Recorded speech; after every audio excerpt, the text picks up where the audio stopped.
Okay, ano naman po yung mga bad, yung mga masasama? Okay, exclusive powers of the federal government. They now define what will be the exclusive powers of the federal government. Nandyan po yan. And what are the exclusive powers naman of the federated regions? Yung iba po, ipinasok na po nila sa federated regions. I will speak my bias po for tourism, having come from that department in my previous life. Yung tourism is an important engine of the national economy, pero pinasok na lang po nila sa federated region. Wala na po dun sa federal government, including culture, sports, justice system. Paano po napunta justice system sa federated region at wala na po sa national sphere? So powers not exclusively given are shared powers. And the federal power prevails in case of conflict. And if it's not exclusive, if not shared, then it's a reserved power. So kung ano man po yung hindi nakapaloob dito, I assume na shared power sila. Unless expressly reserved by the federal government. Okay, dun po sa punto on the national territory, pinakita po ni Soldier Florin kanina, there's now an inclusion of the phrase by historic right and legal title in the national territory. May mga nakausap po ako na mga naging involved din po sa West Philippine Sea dispute. It can be used by China against the Philippines. Because if you recall, if you've been familiar with it, China is using historic right and legal title in the claim over the West Philippine Sea. Kapag nilagay po natin yan, pwede pong gamitin na against sa atin yan. Okay? Next. Okay, eto po. A senator must be a college degree holder or its equivalent. Okay, naalala ko po dito si Father Joaquin Bernas. If you would notice in our 1987 Constitution ngayon, wala pong requirement sa mga senador, congressman, presidente, vice president na kailangan college degree po sila.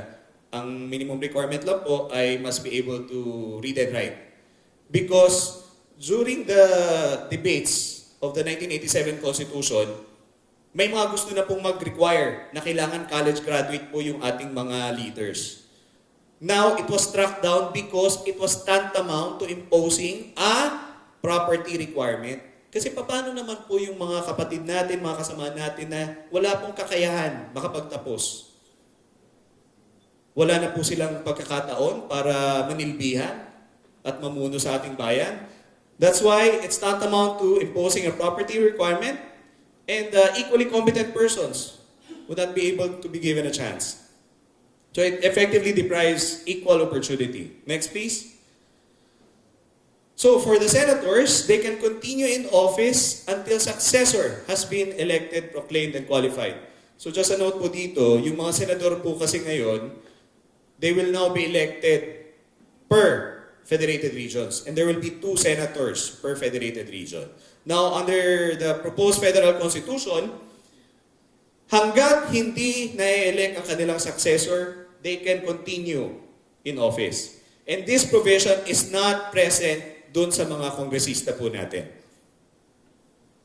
So same, member of the House of Representatives must be a college degree holder.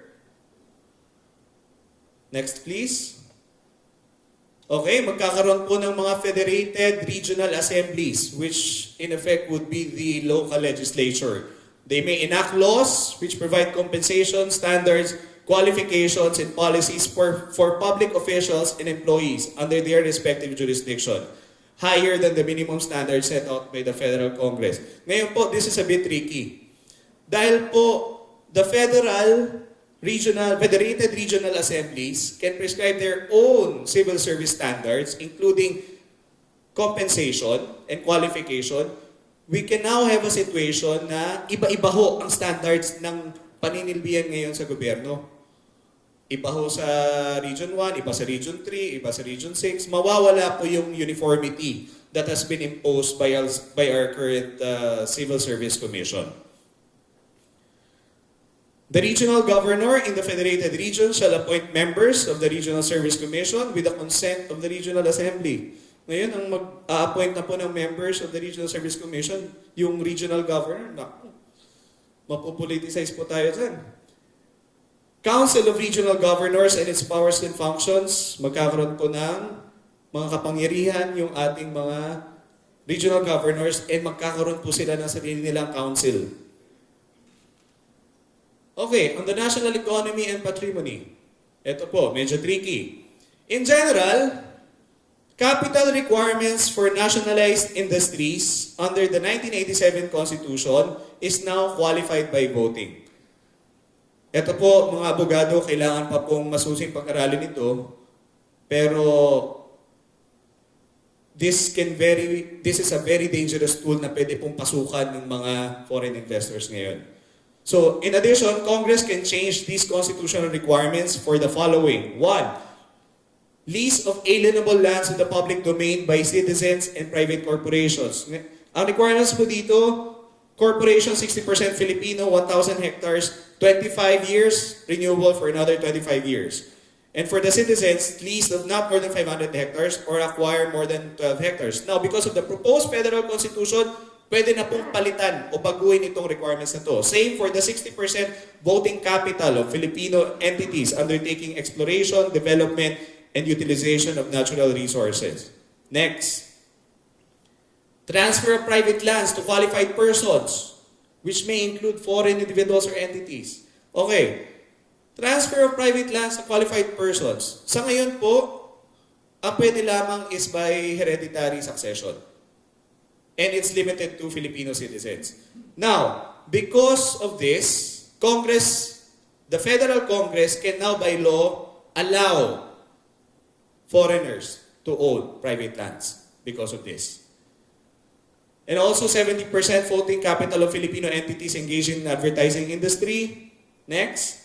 And 60% voting capital of Filipino entities operating public utilities. Also, the practice of profession can be done by foreign nationals as provided by federal law. So ito pong mga nabanggit ko, pinasukan na po nila ngayon ng proviso na lahat ng mga requirements na yan pwedeng palitan ng Kongreso pagdating ng panahon.